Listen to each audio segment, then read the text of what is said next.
প্রশ্নগুলো। আচ্ছা, ইষ্টভৃতির এই বিপুল পরিমাণ টাকা কোথায় যায়? ইষ্টভৃতির এই বিপুল পরিমাণ টাকা কোথায় যায়? Parama Pujyapada Pradhan Acharya Dev of Satsanga has donated a sum of rupees 50 lakhs to the Prime Minister National Relief Fund as a token of sympathy and support in this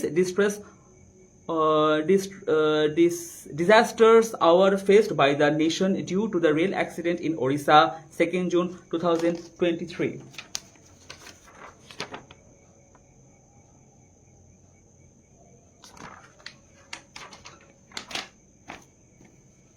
$50 lakhs দেওয়া হয়েছিল chief minister ঠাকুর সুখবিন্দর সিং সুখু।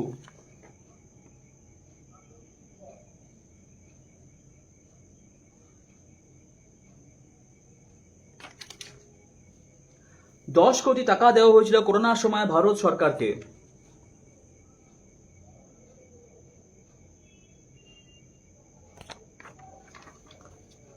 কাজে বুঝতে পারছেন ইষ্টভৃতি বিপুল পরিমাণ টাকা কোথায় কি খাতে ব্যয় হয়। এগুলো দেখবার কোনো প্রয়োজন নেই, কিন্তু যদি আপনাদের তাও মনে হয় গুগলে সার্চ করে দেখে নেবেন। সৎসঙ্গ এগুলো পাবলিশ করে না, সৎসঙ্গ এগুলো কাউকে বলতে চায় না, কেন আমাদের সংবিধান আমাদের শাস্ত্রেতে আছে দান করে প্রচার করতে নেই। এগুলো সেই সমস্ত গভর্নমেন্ট, সেই সমস্ত মুখ্যমন্ত্রী তাদের নিজেদের দায়িত্বে এগুলো ছেড়েছেন, সেগুলো তাদের উপর বর্তায়, সৎসঙ্গের উপর এগুলো বর্তায় না।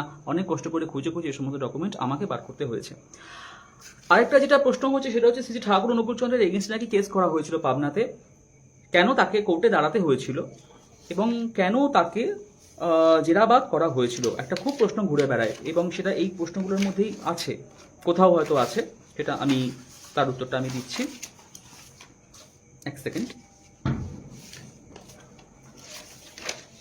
ইয়েস,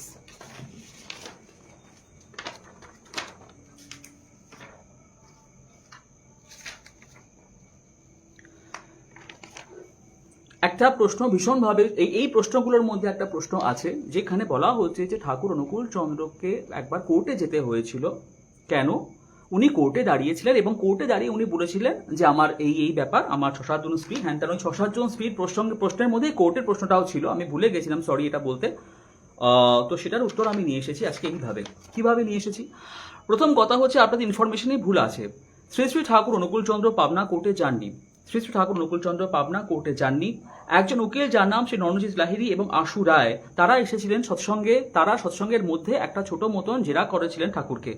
প্রথম কথা হচ্ছে উকিল শ্রী রণজিৎ লাহিড়ী এবং আশু রায়, উকিল শ্রী রণজিৎ লাহিড়ী এবং আশু রায় এরা সৎসঙ্গে এসে ঠাকুরকে একটি খুন নিয়ে প্রশ্ন করেছিলেন।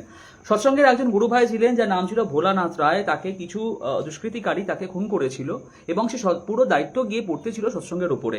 ইচ্ছে করে তারা এই জিনিসগুলো করেছিল। সৎসঙ্গের উপর কিছু বাইরে থেকে মুসলিম এসেছিল, পাবনা থেকে নয়, তারা পাবনার মুসলমানরা ঠাকুরকে খুবই ভালোবাসতেন এবং এখনো ভালোবাসেন। বাইরে থেকে কিছু মুসলিম সৎসঙ্গের এত প্রচার তখন সহ্য করতে না পেরে ভোলানাথ রায় বলে একজনকে তারা খুন করেছিল এবং পুরো দোষ চাপিয়ে দিয়েছিল সৎসঙ্গের উপরে। তখন ঠাকুরের এগেইনস্টে একটু কোর্ট তখন জিজ্ঞাসাবাদ করেছিল, যেহেতু পাবনা একটা ডিস্ট্রিক্ট এবং সেখানে একটি কোর্ট আছে, সেখান থেকে জিজ্ঞাসাবাদ করার জন্য এসেছিল। এটা পাবনার কোর্টে লেখা আছে, পাবনার কোর্টের ইতিহাসে এই জিনিসটা আছে। সেই উকিলের নাম ছিল রণজিৎ লাহিড়ী এবং আশু রায়। এখন আপনাদের ওপর দায়িত্ব, আপনারা পাবনার ইতিহাসে কোর্টে গিয়ে সেখান থেকে ইতিহাস খুঁজে এবার আপনাদের দায়িত্ব সহকারে মেলাতে হবে যে ঠাকুর কোর্টে গিয়েছিলেন না কোর্ট থেকে মানুষ ঠাকুরের কাছে এসেছিল, এবং জেরার ফল হয়েছিল সেটা ঠাকুরের পরে, জেরার ফল হয়েছিল ঠাকুরের পরে। ঘটনাটা ঘটেছিল 1940-তে, ঘটনাটা ঘটেছিল 1940-তে। তার 6 বছর পর অর্থাৎ 1946 2nd সেপ্টেম্বর ঠাকুর চলে আসেন দেওঘরে। 1946 2nd সেপ্টেম্বর অর্থাৎ তার 6 বছর পর ঠাকুর চলে আসেন দেওঘরে।